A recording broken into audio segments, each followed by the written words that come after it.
Good morning. Welcome to Gimpy's History Corner. I'm called Gimpy by my family. We live here in Noblesville, Indiana. All grew up in Ohio. My son went to, both my sons went to Anderson College just down the road from here.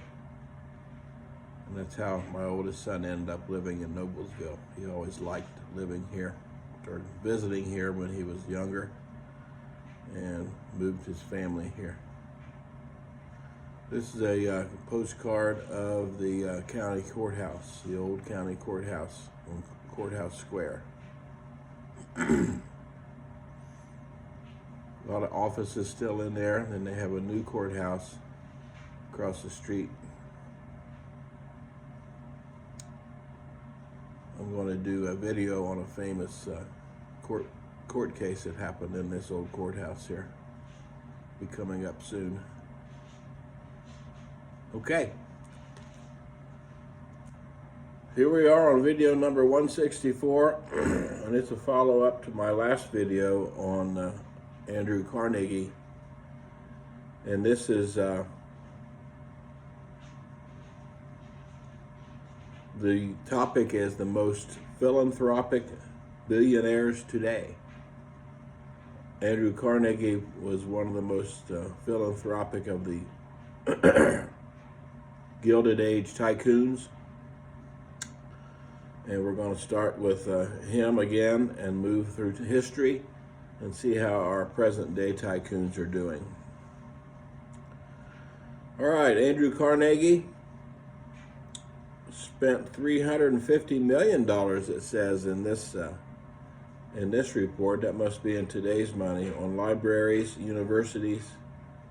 Oh no, as I see, $350 million total.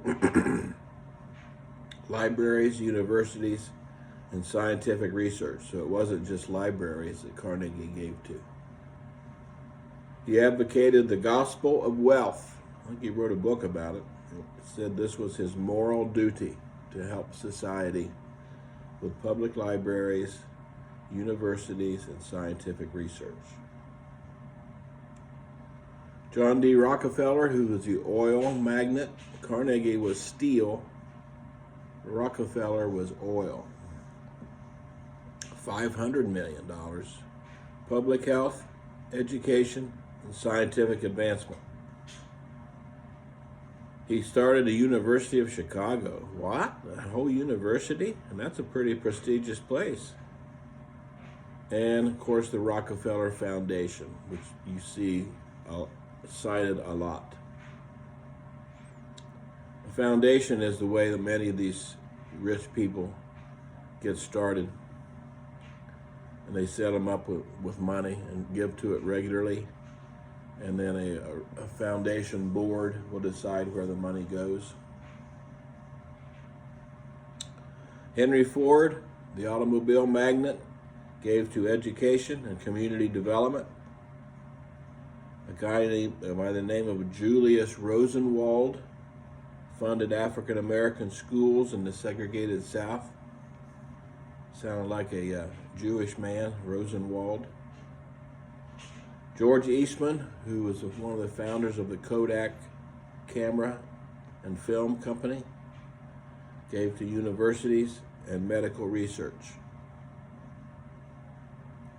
So those are 5 of the more famous early years tycoons of the Gilded Age and what they did with their money. So education, libraries, medical research seems to be common areas. Okay, who's the most philanthropic of today's tycoons? Number 1 is Warren Buffett. Pledged over $50 billion through the Bill and Melinda Gates Foundation. Ranked as the number 1 philanthropist of 2025. Then comes Mackenzie Scott, $19.25 billion to nearly 2,000 organizations. So where did Mackenzie Scott get her money?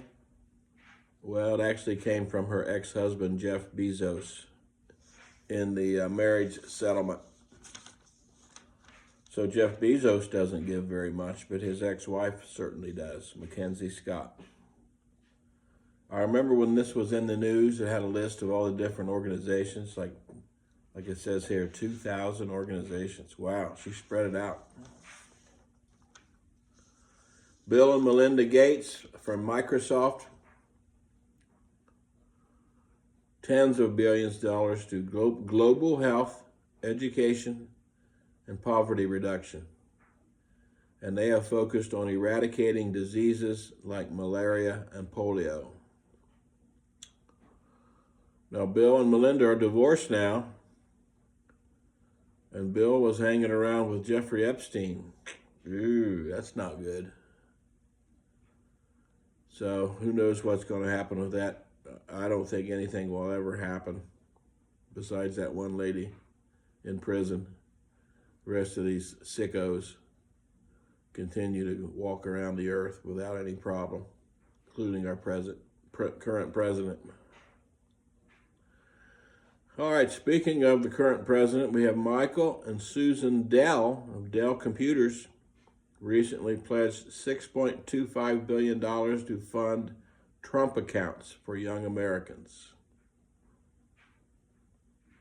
They are also major donors to education and health care.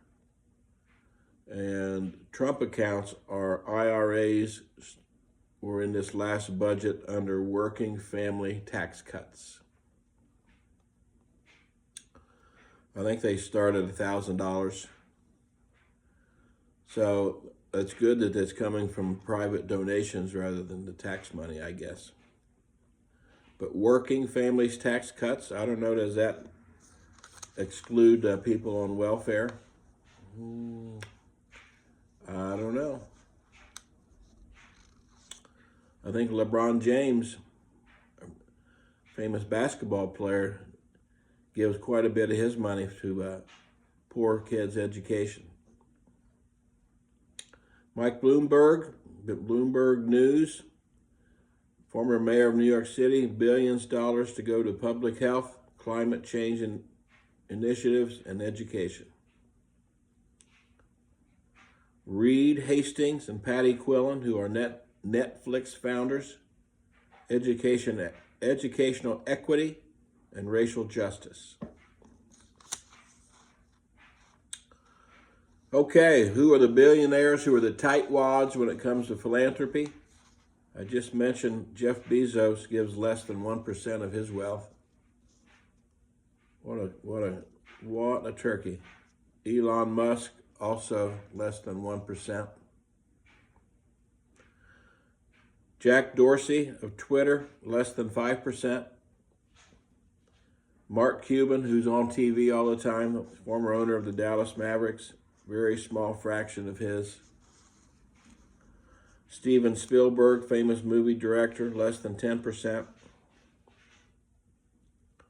Three-quarters of our billionaires today give away less than 5% of their wealth.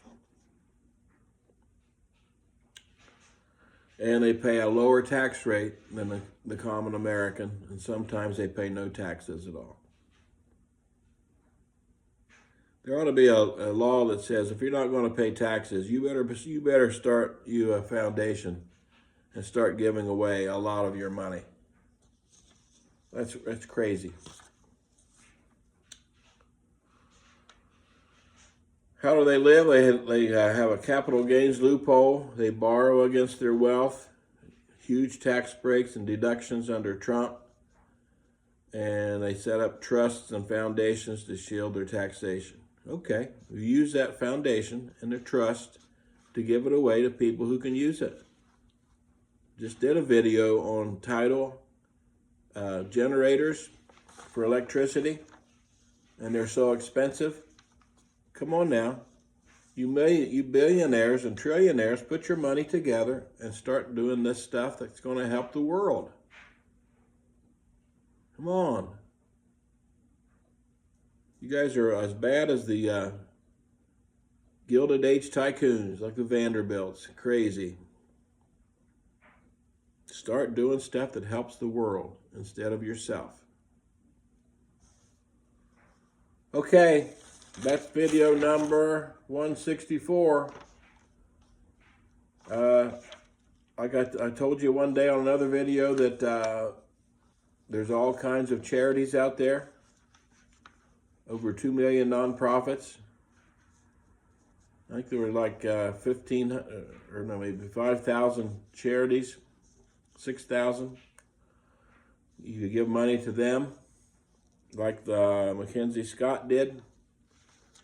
You could start your own foundation, give money away that way, and it helps your taxes.